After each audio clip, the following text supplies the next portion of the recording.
नमस्ते दोस्तों। हमारे पास आज ये प्रॉब्लम है, ये परसेंटेजेस का है और ये एनुअल इंटरेस्ट का है। तो ठीक है, तो प्रॉब्लम में क्या बोला जा रहा है कि सीधी सीधी बात ये है कि कुछ अमाउंट ऑफ मनी हम मानते हैं कि वो अमाउंट ऑफ मनी एक्स है। ठीक है, ये अमाउंट ऑफ मनी इन्वेस्ट किया जा रहा है। कहाँ पे इन्वेस्ट किया जा रहा है?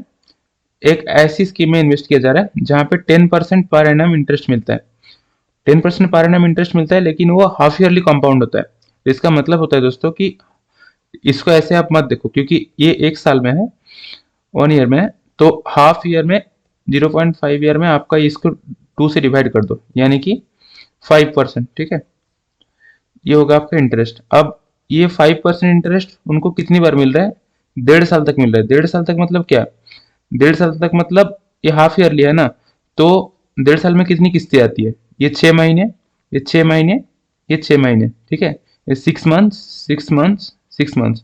तो कितनी बार मिल रही है? 3 बार मिल रही है। ठीक है, तो ये हो गया आपका टोटल जितना मिल सकता है at the end of the year, end of the term, यानी कि 1.5 साल। वो कितना दिया हुआ है? 18,522।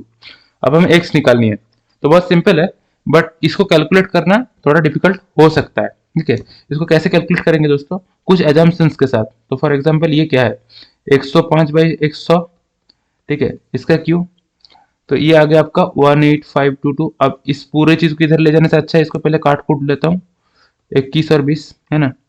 तो ये x इक्वल्स टू 18522 इंटू 20/21। ये 20 और 21 को उलट दिए। ठीक है, तो ये हो गया आपका आंसर, बट इसको कैलकुलेट करना है अभी। ठीक है, कैलकुलेट कैसे करेंगे? तो 18522 इंटू 20 इंटू 20 इंटू 20 और नीचे रहेगा 21 21 21। अब देखो 21 7 और 3 से डिवाइड होता है, क्योंकि 7 3 21 आता है ना। तो हमें लग रहा है कि 7 से इसको डिवाइड करने का ट्राई करके देखते हैं। तो 7 से डिवाइड करने का ट्राई करेंगे तो क्या आएगा? 7 2, और ये आएगा आपका तो 14 4 5 7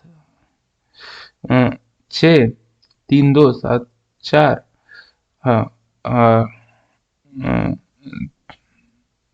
और 4 2 6। ठीक है, ये आएगा। तो ये 7 से डिवाइड करने के बाद अब ये भी शायद 7 से डिविजिबल होगा, क्योंकि ये फिर भी ये हुआ नहीं अभी भी, है ना। तो ये भी 7 से डिवाइड करने का ट्राई करते हैं इसको। तो ये आएगा आपका 7 3 7 7, और ये आएगा आपका 8, है ना। तो ये आएगा आपका 7, और ये भी शायद अब 7 से डिविजिबल होगा, क्योंकि अभी भी ये कम्प्लीटली काम हुआ नहीं है ना। तो ये अगर फिर से 7 से डिवाइड करने का अभी इसको अलग से लिख लेते हैं ताकि ये कंफ्यूजन ना आए बाद में। ठीक है, अभी हम यहाँ तक पहुंचे दोस्तों। ठीक है, यहाँ तक पहुंचे, तो ये 3 3 और ये 27 अभी बचा हुआ है। 27 नहीं है, 21 है दोस्तों। ठीक है, इसको हम गलत लिख दिए थे। ठीक है, ये 21 है। ठीक है, तो अब यहाँ तक पहुंच गए हैं। अब इसको भी 7 से डिवाइड करने की कोशिश करते हैं। ठीक है, हाँ, ये भी 7 से डिविजिबल है दोस्तों। ठीक है, तो अब देखो यहाँ तक पहुंच गए। अब ये 3 3 3 3 से भी डिविजिबल हो जाएगा, तो ये 3 तीनों मिला के कितना हो गया? 27, और ये 27 इसको 2 से डिवाइड करता है। ठीक है, 27 2 54 आता है। तो आप ये कैलकुलेट करोगे तो आपका आ जाएगा 16,000 दोस्तों। ठीक है, तो this is the answer. Answer है 16,000। इसका दो चीज इस प्रॉब्लम में इंपॉर्टेंट थी।